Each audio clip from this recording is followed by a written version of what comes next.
அரும்பு டாக்ஸ் நேயர்களுக்கு வணக்கம். நம்ம கார்த்தி கதையில ஜூன் 27 இன்னைக்கு என்ன நடந்துச்சு அப்படிங்கறத பத்தி பார்க்க போறோம். செமையான ப்ரோமோ ரிலீஸ் பண்ணியிருக்காங்க.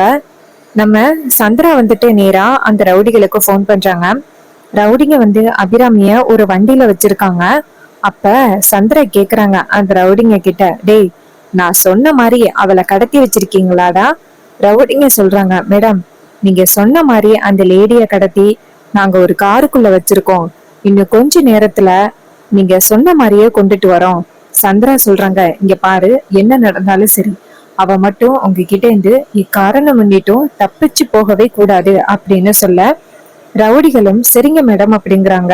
இன்னொரு பக்கம் நம்ம கார்த்தி செம்ம சூப்பரா நகை எங்க வந்து ஒளிச்சு வச்சிருந்தாங்களோ அதை கண்டுபிடிச்சிடுறாரு. நேரா எல்லாருமே சேர்ந்து கோயிலுக்கு வராங்க. அங்க வந்ததோட மந்திரி நேரா ராஜாவை பார்த்து, இது மாதிரி நகை காணாம போயிட்டு அப்படின்னதோட நாங்க எல்லாருமே ரொம்ப அதிர்ச்சி ஆகிட்டோம். இத்தனை வருஷத்துக்கு அப்புறம் இந்த கோவில் கும்பாபிஷேகம் நடக்குது, திடீர்னு ஏதாவது பிரச்சனை வந்து இப்படி ஆகிருச்சு அப்படின்னு நான் ரொம்ப கஷ்டப்பட்டுட்டேன். நீங்க புத்திசாலித்தனமா நகைய கண்டுபிடிச்சிட்டீங்க தம்பி, ரொம்ப நன்றி அப்படின்னு மந்திரி சொல்றாரு. அப்ப நம்ம சாமுண்டீஸ்வரி இதையெல்லாம் கேட்டுட்டு, நகைய வந்து நம்ம மாப்பிள்ள தான் கண்டுபிடிச்சாரா அப்படின்னு சாமுண்டீஸ்வரி சந்தோஷப்படுறாங்க. சந்திரா இத பார்த்துட்டு, இது யாரோட பிளானா இருக்கும்? ஒருவேளை இங்க சுத்திக்கிட்டு இருந்தானுங்களே அந்த விருமன் கருப்பையன், அவங்க ரெண்டு பேரும் சேர்ந்து கும்பாபிஷேகத்தை நிறுத்துறதுக்காக ஏதாவது பிளான் பண்ணிருப்பாங்களோ? நம்ம கிட்ட சொல்லியிருந்தா கூட நம்ம ஏதாவது ஹெல்ப் பண்ணி சிக்காம பண்ணிருக்கலாம். ஏன் இப்படி தெரியாம பண்ணானுங்க? தெரியாம பண்ணதுனாலதான் இப்படி மாட்டிக்கிட்டானுங்க. சரியா பிளான் பண்ண தெரியல. ஏ ராஜா, இந்த விஷயத்துல நீ தப்பிச்சிருக்கலாம், ஆனா என்னோட பிளான்ல இருந்து நீ தப்பிக்கவே முடியாது அப்படின்னு சந்திரா நினைச்சிட்டு நிக்கிறாங்க. மந்திரி நேரா சாமுண்டீஸ்வரிய பார்த்து, இது மாதிரி அவர் உங்க மருமகனாம்ல? அப்ப நம்ம சாமுண்டீஸ்வரி சொல்றாங்க, ஆமா, அவரு என்னோட மருமகன் தான். எப்படி சூப்பரா கண்டுபிடிச்சிட்டாரு பாத்தீங்களா? இது கேட்டதோட மந்திரி சொல்றாரு, நீங்க ரொம்ப கொடுத்து வச்சவங்க, புத்திசாலியான ஒரு மாப்பிள்ள தான் உங்களுக்கு அமைஞ்சிருக்காரு. இதை கேட்டுட்டு சாமுண்டீஸ்வரி சந்தோஷப்படுறாங்க. அப்புறமா மந்திரி சொல்றாரு, சரி, எனக்கு ரொம்ப முக்கியமான ஒரு அர்ஜென்ட் கால் வருது, சோ அதனால நான் கிளம்புறேன். இதை கேட்டதோட சாமுண்டீஸ்வரியும், ஐயா, கும்பாபிஷேகத்தை பார்த்துட்டு போனா நல்லது தானே? அப்ப அவர் சொல்றாரு, கும்பாபிஷேகமும் முக்கியம், மக்கள் பணியும் ரொம்ப முக்கியம்ல. இப்போதைக்கு மக்கள் பணி இன்னும் ரொம்ப அழைக்குது, அதனால நான் இன்னொரு நாள் சாமி வந்து கும்பிட்டுக்கிறேன் அப்படின்னு நேரா நம்ம கார்த்திய பார்த்து, போயிட்டு வரேன் தம்பி அப்படின்னு சொல்லிட்டு நம்ம மந்திரி கிளம்புறாரு. கார்த்தியும் போயிட்டு வாங்க அப்படின்னு சொல்றாங்க. அப்புறமா மந்திரி நேரா கார்ல போய் ஏறும் பொழுது கார்த்திய கூப்பிடுறாரு. கார்த்திக் அந்த இடத்துக்கு வந்ததோட மந்திரி சொல்றாரு, நீங்க எவ்வளவு பெரிய பணக்காரங்க அப்படிங்கிறது எங்க எல்லாருக்குமே தெரியும். இந்த நிறையவே பிரச்சனை வந்தப்ப கூட நாங்க உங்ககிட்டதான் ஹெல்ப் கேட்டோம். நீங்க இந்த மாதிரி கிராமத்து மக்களோட ஒன்றிணைந்து வேலை பார்க்கறது கும்பாபிஷேகத்துக்காக எனக்கு ரொம்ப ஆச்சரியமாவும் ரொம்ப பெருமையாவும் இருக்கு. உங்களை மாதிரி ஒருத்தவங்க இந்த ஊருக்கு கிடைச்சதுக்கு இந்த ஊர் மக்கள் ரொம்ப கொடுத்து வச்சிருக்கணும் அப்படின்னு சொன்னதோட கார்த்தி சொல்றாரு, அதெல்லாம் கடவுள் புண்ணியம். அதுக்கு அவர் சொல்றாரு, நீ நல்லா இருக்கணும் தம்பி. சாமுண்டீஸ்வரியும் ரொம்ப நல்லவங்க, இந்த ஊருக்காக நிறையவே பண்ணிருக்காங்க. கார்த்திக் சொல்றாரு, ஆமா, அத்தை ரொம்ப நல்லவங்க. அவர் சொல்றாரு, சரி, நாங்க போயிட்டு வரோம் தம்பி, கும்பாபிஷேகத்தை நீ சிறப்பா நடத்துவ அப்படிங்கிற நம்பிக்கையில நான் கிளம்புறேன். இது கேட்டதோட கார்த்தியன், சரிங்க மேடம் அப்படின்னு சொல்ல அவர் அந்த இடத்துல இருந்து போறாரு. கார்த்திக் அவரை வழி அனுப்பி வைக்க, அப்ப சாமுண்டீஸ்வரி கார்த்திகிட்ட, மந்திரி உன்கிட்ட என்ன சொன்னாரு? கார்த்திக் சொல்றாரு, இல்லத்த, கும்பாபிஷேகத்தை சிறப்பா நடத்த சொன்னாரு. சாமுண்டீஸ்வரி சொல்றாங்க, சரிங்க மாப்பிள்ள அப்படின்னு. இன்னொரு பக்கம் நேரா வீட்டுக்கு நம்ம பரமேஸ்வரிக்கு போன் போகுது. பரமேஸ்வரி போன் அட்டன் பண்ணி சொல்லுங்க அப்படின்னு சொல்ல அவங்க சொல்றாங்க, கார்த்தி சொல்றாரு, பாட்டி, நகையெல்லாம் கண்டுபிடிச்சாச்சு. பாட்டி சொல்றாங்க, ஐயா கார்த்தி, நகைய நேரா வீட்டுக்கு எடுத்துட்டு வாப்பா. கார்த்தியும் சரிங்க பாட்டி அப்படின்னு நகைய நேரா வீட்டுக்கு எடுத்துட்டு வராங்க.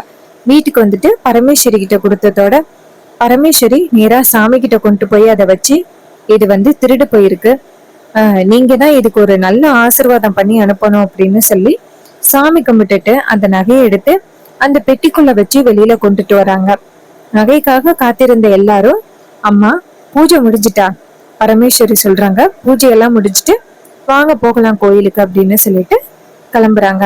அப்ப நம்ம ரேவதி நேரா கார்த்தியை பார்த்து, ரொம்ப தேங்க்ஸ் ராஜா.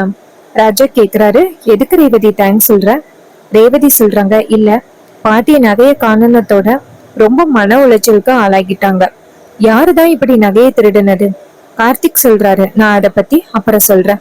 ரேவதி சொல்றாங்க, எப்படியோ நகைய கண்டுபிடிச்சு கொண்டாந்து கொடுத்துட்டே, ரொம்ப தேங்க்ஸ் ராஜா அப்படின்னு சொன்னதோட கார்த்தியும் சரி அப்படின்னு சொல்லிட்டு அவர் போறாரு. அப்ப நம்ம ரேவதி நினைக்கிறாங்க, நம்ம ரொம்ப க்ளோஸா இருக்கிறதுக்கு ட்ரை பண்றோம், ஆனா இவர் விலகி போயிட்டே இருக்காரே அப்படின்னு ரேவதி நினைக்கிறாங்க. அப்புறமா ரோஹிணி நேரா ரேவதி கிட்ட, என்ன ரேவதி, முன்னையெல்லாம் மாப்பிள்ள ராஜாவை பார்த்தா அப்படியே எரிஞ்சு விழுந்துகிட்டே இருப்ப, இப்ப எல்லாம் அவரை பார்த்தா உன் பார்வையே வேற மாதிரி இருக்கே. ரேவதி கேக்குறாங்க, அக்கா உனக்கு தெரியுதாக்கா? ரோஹிணி சொல்றாங்க, அப்புறம் நீ ராஜா மேல எந்த அளவுக்கு காதல் வச்சிருக்க அப்படிங்கிறது உன் கண் மூலியமா நல்லா தெரியுது. அப்ப ரேவதி ஷாக் ஆகுறாங்க, அப்படியாக்கா? ஆனா அவரு புரிஞ்சுக்க மாட்டேங்கிறாரே. அப்ப ரோகிணி சொல்றாங்க, இங்க பாரு, ஒருவேளை நீ ஆரம்பத்துல அவர் மேல வெறுப்பா நடந்துகிட்டதுனால ஒருவேளை இன்னும் நீ அவரை பிடிக்கலன்னு நினைச்சிட்டு இருக்கலாம்ல. அதனால நீயே உன் காதல உன் வாய் மூலமா சொல்றது நல்லது. அப்பதான் உன் லைஃப் நல்லா இருக்கும். இது கேட்டதோட ரேவதியும், சரிக்கா நான் ட்ரை பண்றேன்க்கா என்னோட லவ் சொல்றதுக்கு. இது கேட்டதோட ரோகிணியும், சரி நீ ட்ரை எல்லாம் பண்ணாத, சீக்கிரம் அவர்கிட்ட சொல்லிடு. ரேவதியும் சரிக்கா அப்படின்னு சொல்றாங்க. இன்னொரு பக்கம் பாட்டி எல்லாருமே சேர்ந்து கோவிலுக்கு போறாங்க. அங்க நம்ம கார்த்தி அவங்க அம்மாவுக்கு போன் பண்றாங்க. அம்மா கரெக்டா கும்பாபிஷேக நேரத்துக்கு வந்தா கூட பரவாயில்ல, கும்பாபிஷேகத்தை பாக்குறது அவ்வளவு புண்ணியம், அதனால அம்மாவை அந்த நேரத்துக்கு கூப்பிடலாம் அப்படின்னு கார்த்திக் நேரா போன் அடிக்கிறாரு. நம்ம அபிராமியோட போன் ரீச்சே ஆகல. கார்த்திக்கு சந்தேகம் வர ஆரம்பிக்குது, என்ன இது அம்மாவோட போன் சுத்தமா ரீச் ஆகல அப்படின்னு. அப்ப இன்னொரு பக்கம் அந்த சந்திரா நேரா அந்த ரவுடிகளுக்கு போன் பண்றாங்க. அப்ப காருக்குள்ள மயக்கத்துல இருந்த அபிராமிக்கு மயக்கம் தெளியுது. அப்ப தன்னை காருக்குள்ள கட்டி போட்டுக்கிறத பார்த்துட்டு அபிராமி அதிர்ச்சி ஆகுறாங்க, யாரு என்ன கடத்திட்டு வந்தது அப்படின்னு. இன்னொரு பக்கம் அந்த ரவுடிங்க பேசிக்கிட்டு இருக்கானுங்க, இங்க பாருங்கடா, இவளை கரணம் பண்ணிட்டும் தப்பிக்க வச்சிடக்கூடாது. மேடம் இன்னும் கொஞ்ச நேரத்துல கால் பண்ணி கோவிலுக்கு கூப்பிடுவாங்க, நம்ம எல்லாரும் சேர்ந்து இவளை அழைச்சுக்கிட்டு கோவிலுக்கு போகணும். இதை கேட்டதோட அந்த ரவுடிகளும் சரி அப்படிங்கிறாங்க. அப்பதான் சந்திரா போன் பண்றாங்க. சந்திராவோட போனை அந்த ரவுடிங்க அட்டென்ட் பண்ணி, சொல்லுங்க மேடம், நீங்க சொன்ன மாதிரியே இவளை நாங்க கார்ல வச்சுக்கிட்டு இருக்கோம், இன்னும் கொஞ்ச நேரத்துல அந்த காரை கொண்டுகிட்டு கோயிலுக்கு வந்துருவோம். சந்திரா சொல்றாங்க, இங்க பாருங்கடா, அவை காரணம் பண்ணிட்டும் தப்பிச்சு போயிடக்கூடாது. அந்த ரவுடிங்களும் சரிங்க மேடம் அப்படிங்கிறாங்க. அபிராமி இது எல்லாத்தையுமே காதுல வாங்குறாங்க. இவனுங்க யாருகிட்ட பேசிக்கிட்டு இருக்கானுங்க, நம்மள யாரு கடத்த சொல்லிருப்பா அப்படின்னு. அப்ப போனை கட் பண்ணத்தோட அந்த ரவுடிங்க சொல்றாங்க, இங்க பாருங்கடா, இந்த பொம்பளைய கூட்டிட்டு போயிட்டு அங்க நிக்க வச்சு உண்மைய நிரூபிக்கணும். அந்த ராஜசேதுபதியோட மக இவதான், இவளோட பையன்தான் அந்த வீட்டுல இருக்க ராஜா அப்படிங்கிறத நம்ம நிரூபிக்கணும். இதை கேட்டதும் அபிராமிக்கு ரொம்ப அதிர்ச்சி. அந்த ரவுடிங்க சொல்றாங்க, இவளை உடனே அழைச்சிட்டு போக சொல்லி மேடம் சொல்லிட்டாங்க. இதையெல்லாம் கேட்டதோட அபிராமி அதிர்ச்சி ஆகுறாங்க. அப்ப என்ன வச்சு என் புள்ள யாரு அப்படிங்கிறத நிரூபிக்கிறது தான் உங்களோட திட்டமா? இவனுங்க கிட்ட இருந்து நம்ம எப்படியாவது தப்பிச்சு போகணுமே அப்படின்னு அபிராமி கை கால்ல போட்டிருக்கிற கட்டை ரொம்ப கஷ்டப்பட்டு அவுக்குறாங்க. கஷ்டப்பட்டு அவிட்டு காருக்கு பின் கதவு வழியா வெளியில வராங்க. அப்ப பின்னாடி சத்தம் கேக்குறத அந்த ரவுடிங்க பாக்குறாங்க. டேய் என்னமோ சத்தம் கேக்குது, போய் பாருடா அப்படின்னு சொன்னதோட போய் பார்த்தா அபிராமி அந்த இடத்துல இருந்து தப்பிச்சு ஓடிக்கிட்டு இருக்காங்க. இத பார்த்ததும் அந்த ரவுடிங்க, டேய் அவ தப்பிச்சு போறாடா, புடிங்கடா அப்படின்னு சொன்னதோட ரவுடிங்க அபிராமிய துரத்த ஆரம்பிக்கிறாங்க. அபிராமி ஓடிக்கிட்டு இருக்கும் பொழுது, என்னை எப்படியே பிடிச்சு கொண்டு போய் கோவில் திருவிழாவில நிக்க வச்சு சாமுண்டீஸ்வரி கிட்ட உண்மையை நிரூபிக்கலாம் அப்படின்னு யாரோ ஒருத்தவங்க ட்ரை பண்றாங்க. என் புள்ளியோட வாழ்க்கை இத்தனை வருஷத்துக்கு அப்புறம் இப்பதான் நல்லபடியா அமைஞ்சிருக்கு. திடீர்னு இவனுங்க எல்லாரும் சேர்ந்து என் புள்ளியோட வாழ்க்கையை கெடுக்கிறதுக்கு பாக்குறானுங்க. விடக்கூடாது, நம்ம உயிரோட இருக்கிற வரைக்கும் தானே இவனுங்க நம்மளை கொண்டு போய் நிக்க வச்சு உண்மையை நிரூபிப்பானுங்க, நம்ம பேசாமல செத்தரலாம் அப்படின்னு அபிராமி நினைக்கிறாங்க. அப்ப அங்கேருந்து ஒரு லாரி வந்துகிட்டு இருக்கு. அப்ப நம்ம அபிராமி ஓடி போய் அந்த லாரியில விழ பாக்குறாங்க. அப்ப டக்குன்னு நம்ம தீபா அந்த இடத்துக்கு வராங்க. தீபா வந்துட்டு அபிராமியோட கைய பிடிச்சி காரு அந்த வண்டிக்கு அங்கிட்டு இழுத்துறாங்க. இதனால அபிராமி போய் வயலுக்குள்ள விழுகுறாங்க. அந்த ரவுடிங்க வந்துட்டு அங்க இருந்து ஓடி வந்து பாக்குறானுங்க. அபிராமி வயலுக்குள்ள கிடக்குறதுனால அவனுங்களுக்கு தெரியல. டேய், இந்த பக்கமா தானே அவ வந்தா, எங்கடா போயிருப்பா? அப்ப இன்னொரு ரவுடி சொல்றான், எங்க போனான்னு தெரியலையே, இந்த இடத்தை விட்டு எங்கேயும் போயிருக்கிறதுக்கு வாய்ப்பு இல்ல, தேடுங்கடா அப்படின்னு தேடுறாங்க. இன்னொரு பக்கம் அந்த சந்திராவும் முத்துவேல் அப்புறம் சிவனாண்டி 3 பேரும் பேசிக்கிட்டு இருக்காங்க. அப்ப 3 பேரும் நின்னுகிட்டு இருக்கிறத நம்ம மயில் வாகனம் பாக்குறாரு. இவங்க 3 பேரும் ஒன்னா நிக்கிறாங்கன்னா கண்டிப்பா ஏதாவது ஒரு திட்டத்தோட தான் நிப்பானுங்க. சோ ஏதோ பிளான் பண்றானுங்க, என்னவா இருக்கும் அப்படின்னு மயில் வாகனம் நைஸா போய் ஒட்டு கேக்குறதுக்காக நிக்கிறாரு. சிவனாண்டி கேக்குறாரு, சந்திரா, அந்த ரவுடிங்க கரெக்டா அந்த அபிராமிய கடத்தி வச்சிருக்காங்களா? ஒன்னும் அவ தப்பிச்சு போகல இல்ல? இந்த கார்த்திக்கு இன்னும் விஷயம் தெரியாதுல்ல? சந்திரா சொல்றாங்க, என்னங்க, அவனுக்கு விஷயம் தெரியறதுக்கு வாய்ப்பே இல்ல. ஏன்னா இப்ப அந்த அபிராமி நம்ம கைப்பிடியில இருக்கா. இன்னும் கொஞ்ச நேரத்துல நம்ம ரவுடிங்க எல்லாருமே அந்த அபிராமிய இந்த கோவில் திருவிழாவுக்கு இழுத்துட்டு வந்து எல்லாருக்கும் முன்னேடிகளையும் உண்மைய சொல்ல வைக்க போறோம். அந்த கார்த்திக் அதுக்கப்புறம் என்ன பண்ண போறான் அப்படிங்கிறத பாப்போம். ராஜ சேதுபதியோட பேரன் இவன் தான் அப்படிங்கிற விஷயம் மட்டும் அபிராமிக்கு தெரிய வந்துருச்சு. அதுக்கப்புறம் சாமுண்டீஸ்வரிக்கு தெரிய வந்துச்சு. அதுக்கப்புறம் அந்த அபிராமியும் அந்த கார்த்தியும் நம்ம வீட்டுல இருக்கவே முடியாது. அப்புறம் சுலபமா அந்த சாமுண்டீஸ்வரிய நம்ம பழி வாங்கலாம் அப்படின்னு சொல்லி பேசிக்கிட்டு இருக்காங்க. இதையெல்லாம் கேட்டதோட மயில் வாகனத்துக்கு செம ஷாக்கு. மயில் வாகனம் நினைக்கிறாரு, அத பாவியலா, கார்த்திய எப்படியாவது வீட்டை விட்டு துரத்தணும் அப்படிங்கறதுக்காக கார்த்தியோட அம்மாவை கடத்திட்டீங்களா? நம்ம இப்பவே போயிட்டு கார்த்திகிட்ட சொல்லணும் அப்படின்னு மயில் வாகனம் அங்கிருந்து வராரு. கார்த்திக் அங்க உள்ள பெரிய தலைவர்களோட பேசிக்கிட்டு இருக்க. மயில் வாகனம் நேரா கார்த்திக் கிட்ட போயிட்டு, சகல, உன்கிட்ட ரொம்ப முக்கியமான விஷயம் பேசணும், இங்க வா அப்படின்னு சொன்னதோட கார்த்திக் அங்கிருந்து போறாரு. என்னாச்சு? அப்ப மயில் வாகனம் சொல்றாரு, சகல, உங்க அம்மா அபிராமி இருக்காங்கல்ல, அவங்க இப்ப எங்க? கார்த்திக் சொல்றாரு, அம்மாவை வேற வீட்டுல கொண்டு போய் பாதுகாப்பா வச்சிருக்கேன். ஏன், என்னாச்சு? மயில் வாகனம் சொல்றாரு, சகல, அவங்களுக்கு எப்படியோ அம்மா இருக்கிற இடம் தெரிஞ்சு அம்மாவை கடத்திட்டாங்களாம். இதை கேட்டதும் கார்த்திக் அதிர்ச்சியாகி, என்ன சொல்றீங்க? அம்மா கடத்தப்பட்ட விஷயம் உங்களுக்கு எப்படி தெரியும்? மயில் வாகனம் சொல்றாரு, மாப்பிள்ள, அந்த சந்திரா, முத்துப்பாண்டி, அந்த சிவனாண்டி 3 பேரும் பேசிக்கிட்டு இருக்கிறத நான் இப்பதான் காதுல வாங்கினேன். 3 பேருமே சேர்ந்து அம்மாவை கடத்தி கொண்டு போய் எங்கேயோ கார்ல வச்சிருக்காங்களாம். எப்படியாவது அம்மாவை காப்பாத்தணும் சகல. அதோட அம்மாவை கூட்டிட்டு வந்து நீ யாரு அப்படிங்கிற விஷயத்த அத்தனை பேருக்கு முன்னாடி நிரூபிக்கிறது தான் அந்த சந்திராவோட பிளானு. என்னடா இந்த குரூப் எதுவுமே இன்னும் பண்ணல, ஏன்டா இப்படி அமைதியா இருக்காங்க அப்படின்னு ஆரம்பத்துல இருந்தே எனக்கு சந்தேகம் வந்துச்சு. இப்பதான் புரியுது எப்படி ஒரு பிளான் பண்ணிருக்காங்க அப்படின்னு. சோ நம்ம எப்படியாவது அம்மாவை காப்பாத்தணும் சகல. ஆர்த்தி சொல்றாரு, சரி வாங்க போகலாம் அப்படின்ட்டு நேரா கார்ல போய் ஏறுறாங்க. அப்ப சந்திரா வந்துட்டு நேரா முத்துப்பாண்டி கிட்ட, இங்க பாருங்க சித்தப்பா, மாமா, என்ன ஆனாலும் சரி அந்த கார்த்திக் அவ அம்மா அபிராமிய கண்டுபிடிக்க கூடாது அப்படின்னு பேசிக்கிட்டு இருக்காங்க. அப்ப சிவனாண்டி சொல்றாரு, ஆமா அப்படின்னு. இன்னொரு பக்கம் அபிராமி வந்துட்டு கொஞ்ச நேரம் கழிச்சு கண் முழிக்கிறாங்க. அப்ப அபிராமி எந்திரிக்கிறாங்க. பார்த்தா ஒரே வயல்காடா இருக்கு. அப்ப அபிராமி நினைக்கிறாங்க, நம்ம எப்படியாவது அம்மா வீட்டுக்கு போயிடணும் அப்படின்ட்டு அபிராமி இங்க இருந்து ஓடுறாங்க. இன்னொரு பக்கம் அந்த ரவுடிங்க வந்துட்டு அபிராமியை மிஸ் பண்ணிட்டாங்க. அப்ப ஒரு ரவுடி சொல்றான், டேய், இன்னும் கொஞ்ச நேரத்துல மேடம் போன் பண்ண போறாங்க, அபிராமி எங்கன்னு கேட்க போறாங்க, நம்ம என்னடா அவங்களுக்கு பதில் சொல்றது? அதுக்கு இன்னொருத்தர் சொல்றான், டேய், நம்ம போன் பண்ணி சொல்றதுதான் நல்லது, அப்பதான் மேடம் நம்ம மேல கோவப்பட மாட்டாங்க, இல்லைன்னா நம்ம மேல கோவப்படுவாங்க, நீ போன் பண்ணி சொல்லுடா அப்படின்னு சொன்னதோட அந்த ரவுடிங்களும் சரி அப்படின்ட்டு நேரா சந்திராவுக்கு போன் பண்றாங்க.